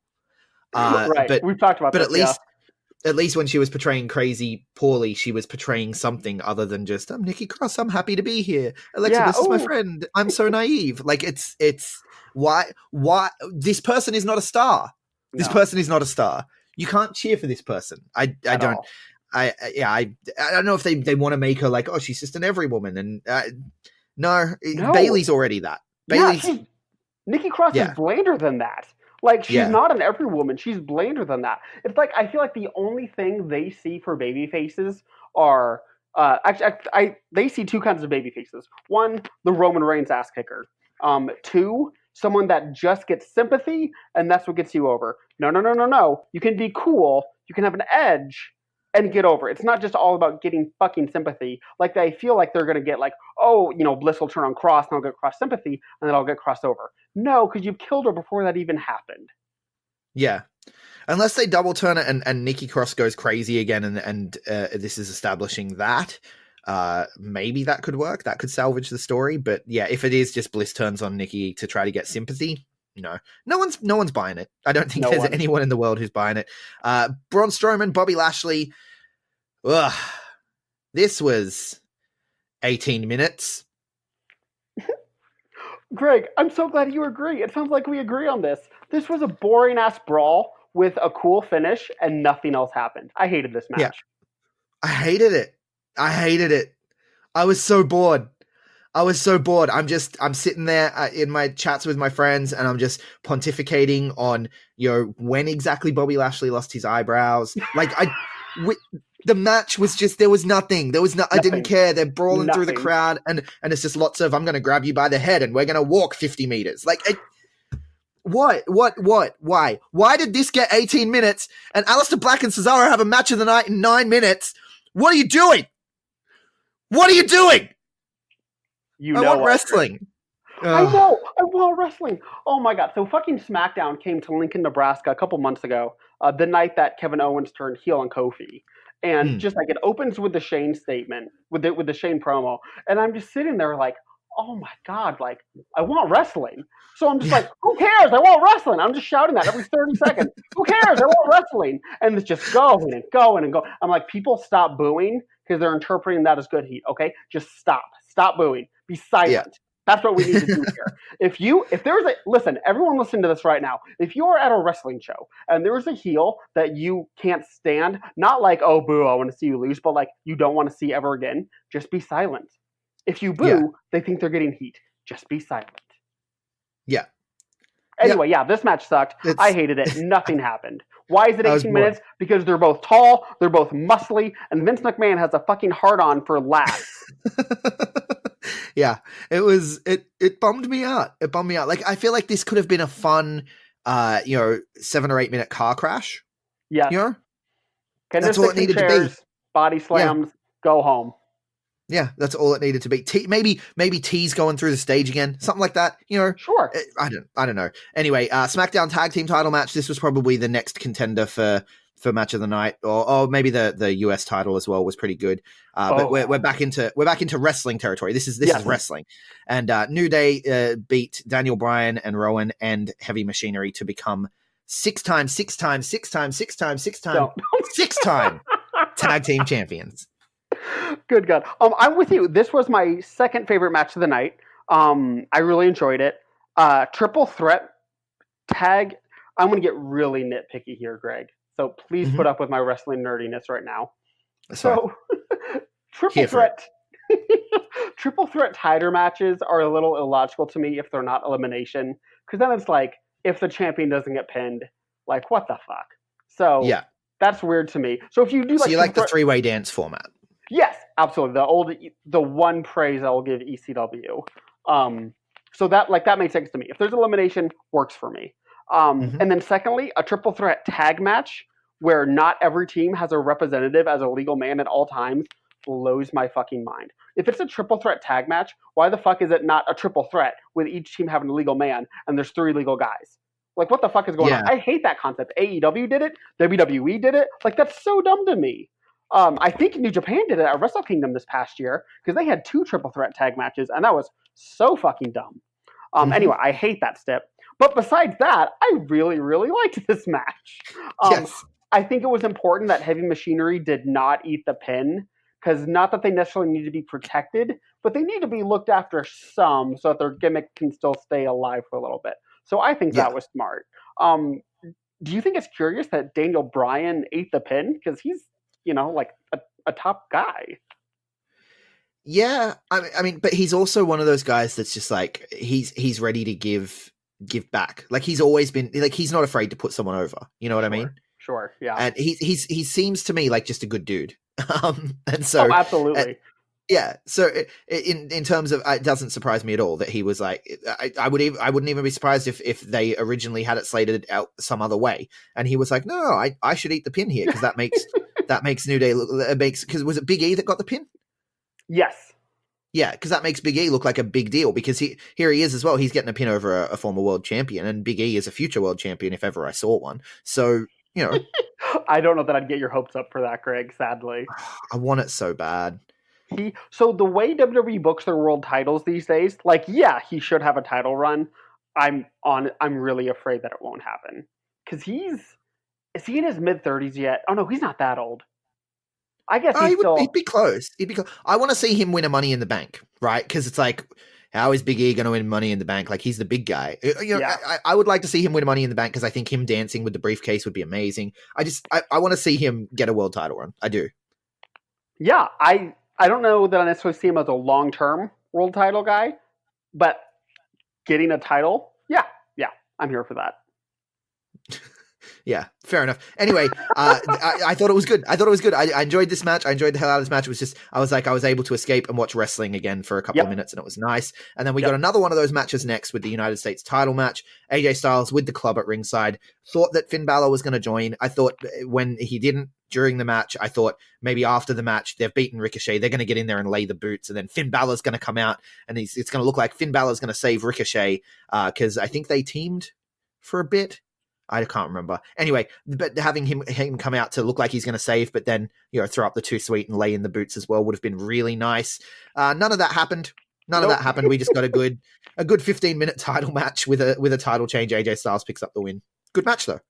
So I think you and I will disagree on this some. This was below 3 stars for me. I did not think this was average at best. I think average. I don't star rate WWE. Just putting that out there. I don't bother. Most of their matches, WWE style is so sterile at this point. I can't go above 2.5 on almost anything. Yeah.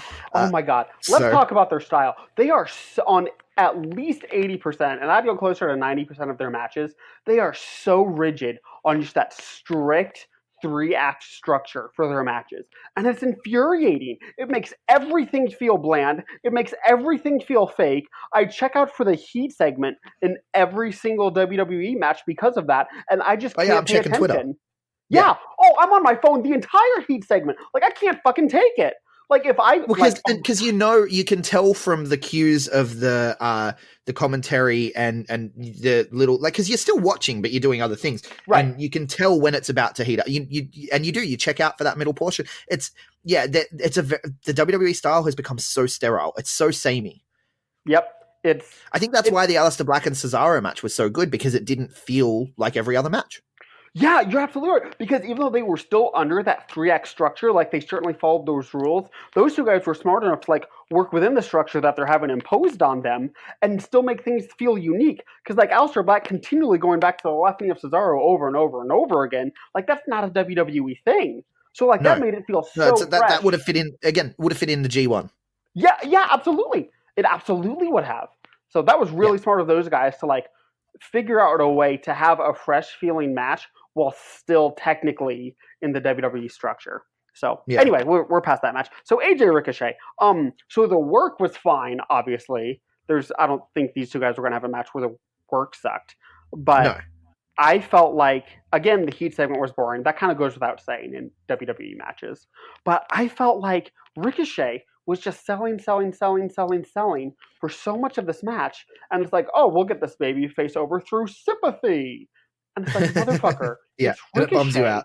It's Ricochet. Let him do awesome kick-ass stuff. Listen, I understand that WWE flippy shit isn't your thing and whatever. That's fine. I get it. This is fucking Ricochet. You can have someone on your roster be the flippy shit guy. Let Ricochet be the flippy shit guy. Everything he does is crisp. He has so much offense that looks so cool. He's someone that you can get over by his moves, and then you can get sympathy 2 years in. But not now. And then on top of that, after he sells for so much of this match, he loses after winning the title last month. This is a young guy, a handsome guy, a guy that has the body you typically look for, even though he's shorter. He's as athletic as hell. He can get over just by his in-ring, and you beat him a month after his first main roster title win. Greg, what the fuck is going on here? Man, I don't know. Riley and I on the call-in show were talking about Ricochet and just how he has too many gifts. Too many. It's not fair to other human men that Ricochet exists in the world. It's just not fair to other human men that Ricochet exists in the world. Because as well, Riley, she follows all their personal lives on the Instagram and all that stuff. Sure. And she's oh, he's such a good dad too and all this sort of stuff. And I'm just stop it. Just stop it. Just stop it, okay? Humans are supposed to have flaws, right? That's funny. And it's they're trying to put flaws on Ricochet here by being look, he's getting beaten up. You can relate to... No, I don't want to relate to this guy. I want to be marveled by this guy. Yes. Because this guy is like I talked about Mick Moretti at the very beginning, not human. Yes. Not human. There is space in wrestling for characters that you just are in awe of. Abso-fucking-lutely. How the hell did The Undertaker get over? Yeah. You don't relate to the motherfucking Undertaker. You're oh shit, look at this guy. You don't relate to the dead wizard that controls lightning? You know, I personally don't, but if you do spiritually, I'm not here to judge you. You don't relate to losing your family in a fire started by your brother? Oh. None of this is hitting? None of this is landing. I thought these were universal experiences. Greg, you might be surprised to find out. Much like being chiseled from stone, but still able to contort your bodies and twist in ways that anything in physical nature should be able to do. Oh man. Yeah, no, Ricochet. It's like they figured out he's really good at selling, and so it's like, oh, we'll have him sell. Like, no. Like, just because he's good at it, he shouldn't be doing it this much. Yeah, you're absolutely right. There are characters you relate to. I should feel like I relate to Bailey. Maddie Wahlberg made me relate to Jimmy Havoc, even when Jimmy Havoc wasn't in that promo, because Maddie Wahlberg is a god.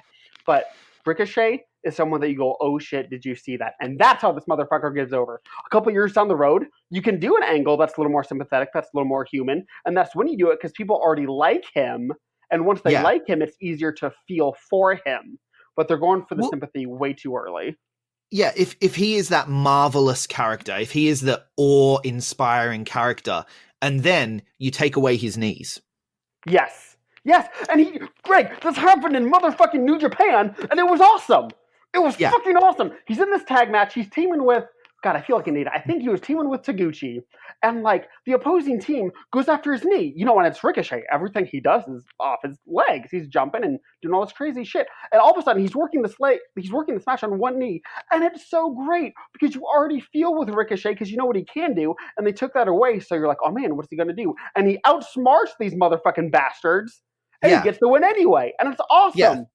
See, that's where these marvelous characters, which I say there is space for marvelous characters in wrestling. I would even say that there's not just space for them, but they're ideal. Because then when you take away their power and they have to overcome the fact that, okay, I'm super gifted, but I don't have that now. How can I still succeed? Like that's where the money is with this character. Yep, it's Tony Stark in Iron Man 3. It's Clark Kent and Superman Unchained. Once you have that established baseline of this cool, marvelous character, and you get to that stuff, it makes it all the better. Yeah, and people fucking cry. Like, people will be weeping in the aisles, you know? Anyway. You've talked me around on this match because it was, now that I think about it, it was not the way it should have been. Nope. But I did enjoy the finish with, you know, the club distracting and doing their whole, but it was very sterile. You're right. Yeah. But I'll always pop for a second rope Styles Clash though. Always. Oh yeah, that was fucking awesome. That was great shit. That was good shit. That was good shit. Ricochet takes it like a goddamn champion too. So I enjoyed the match at the time, but now that you point out, I am like, that Ricochet deserves better. Kevin Owens defeats Dolph Ziggler in 15 seconds. Sure. Okay. I have no cuts opinion a promo on Shane, so that's all it was for. It was just to cut a promo on Shane. You could have just had him cut the promo. I don't know. Anyway, maybe Dolph's leaving finally. I don't know. And that was my only question coming out of this is like, what's next for Dolph? Is he finally taking, you know, that super long leave of absence? Like, is this just... Who knows? I don't even know. Good question. Who the fuck knows? They don't even know. They think they know. They're going to change their mind in 4 days. Well, 2 weeks ago, there were reports that, you know, with Bischoff coming in, Dolph Ziggler may become a cornerstone because he's really high on Dolph Ziggler. And so he jobs in 15 seconds. I don't know. Kofi Kingston retains the title against Samoa Joe. This was a good match. I enjoyed this. Samoa Joe is just like Samoa Joe's little pre-match promo, and that Samoa Joe is probably one of the best heels of all time. Oh wow.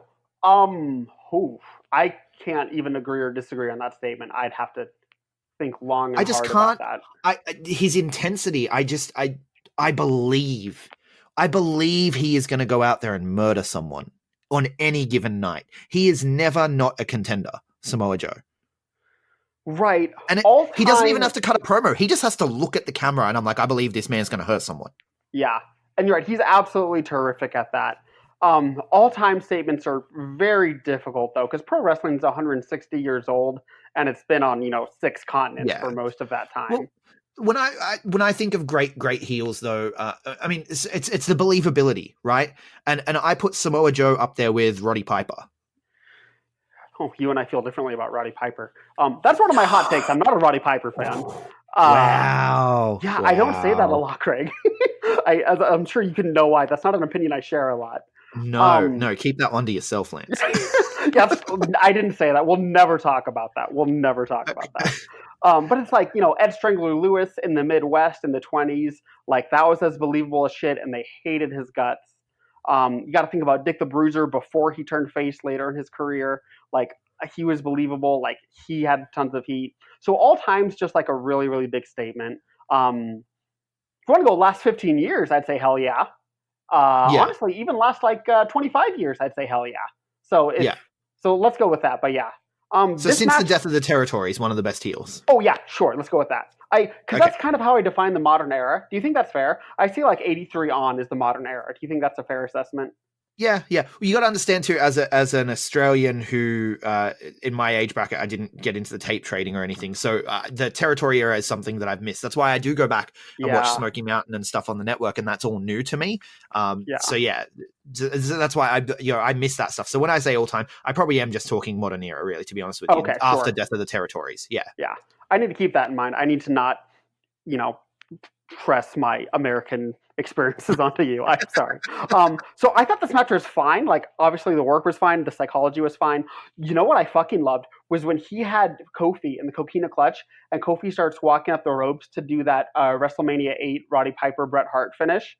And Samoa Joe's like, no, motherfucker. And he hits a Uranagi, which is one of his moves, and then hits the senton immediately. Another one of his moves. So when you have a psychologically sound counter that's already won something in your moveset, I pop huge for that, because I'm like, that's a well-planned spot. That's a well-thought-out spot on a move that's already over. Like, that was, for me, that was the fucking highlight. But other than that, I thought it was a fine match. Like, well, that's the thing. Joe doesn't have bad matches. His matches are always cerebral, right? Yes. Talk about cerebral. He's I love Samoa Joe, man. I love Samoa. Yeah. And he hasn't held the world title in WWE.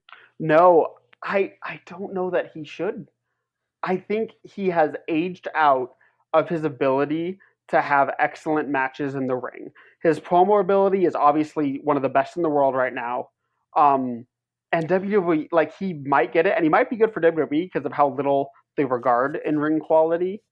But he's just not who when I look at their roster of 215 people, he's not someone who's near the top of my list of, he should be world champion. I just don't want to live in a world where Samoa Joe never got that nod. I don't.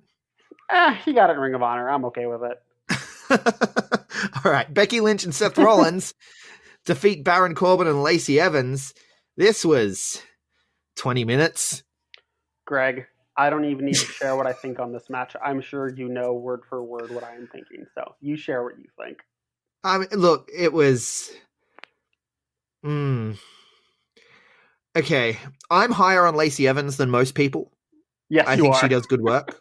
No, I think she does good work. I enjoy her. I think that she was coming into her own in NXT. I think they've pulled her up too quickly. I think that she's been shot into this point where we're at a main event, an intergender main event, and Baron Corbin I'm also relatively a fan of, but not since he did the whole I dress like a nightclub, like a guy that counts the money. Yeah.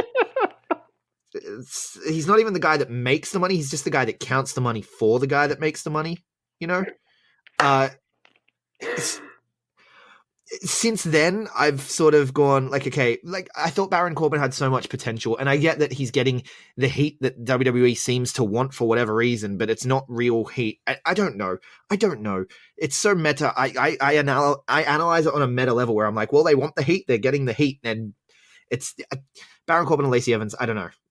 But Seth Rollins and Becky Lynch win, which is good. There was some good spots with like the kendo sticks and stuff, and ultimately, of course, like hitting the end of days on Becky Lynch was, I that was good. I thought that worked well, the way they built to it and everything, and then Seth Rollins just losing his shit over it, which I mean, it's like very simple, basic, bottom rung intergender storytelling. It's, you know, you can do so much more with intergender than that, but if you're gonna do it, you know, they did it well. They performed it well.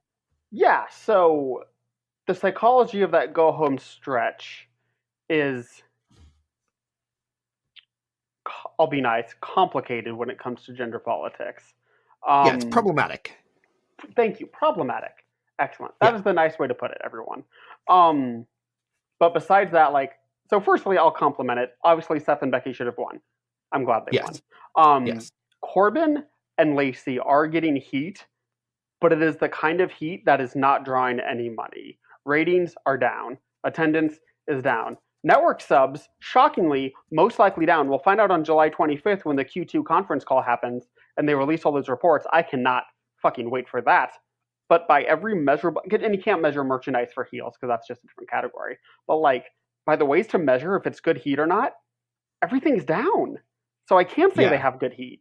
No. Secondly, I'm not even going to begin to discuss the flawed psychology of the rules of this match. It is beyond absurd. It goes against everything I care about pro wrestling. And I feel like no one in that company has ever heard of St. Louis Wrestling or Wrestling at the Chase or Sam Muchnick or Larry Matisick or any kind of logical pro wrestling storytelling that ever took place in the territory days, particularly in St. Louis, which was known for making sense almost above any other category, although Bill Watts was too in Mid-South. So it is beyond absurd. The rules of the match, the stakes of the match, it beyond offends me. And all I can see, Greg, is late stage WWE in the psychology leading up to this match. Because as someone that grew up on WCW, because I wasn't allowed to watch WWF growing up, I was a WCW kid. So WCW going away killed pro wrestling for me. So I am hypersensitive to like stuff like that even gets remotely close to late stage WCW booking. So I see that, and that's all I see. Yeah, I guess those are the thoughts on my match. I got everything out I wanted to say. Fair enough. It's yeah. And then Brock Lesnar. Yeah. Cashes in. Same Vince, same shit. Yeah, it's I ended the show and I was like, I'm just facepalming. I'm just like, okay, Brock Lesnar. Like, why not translate the fire that Seth had after seeing Baron Corbin hit the end of days on Becky Lynch? And why not have him he's still fired up. Like the second the music hits, have him pick up that kendo stick again, have him hitting the ropes, have him ready. He's like, nah, man, I'm mad right now. You picked the wrong goddamn time, Brock Lesnar. Why did he immediately go, oh no, Brock Lesnar's here? Like he looked dejected. He looked like he knew he was about to lose and then he lost and it was awful. Greg, you're so right. Like that would have been so much better. Like you can still have him lose if you want to, but just like show that fire for 5 minutes.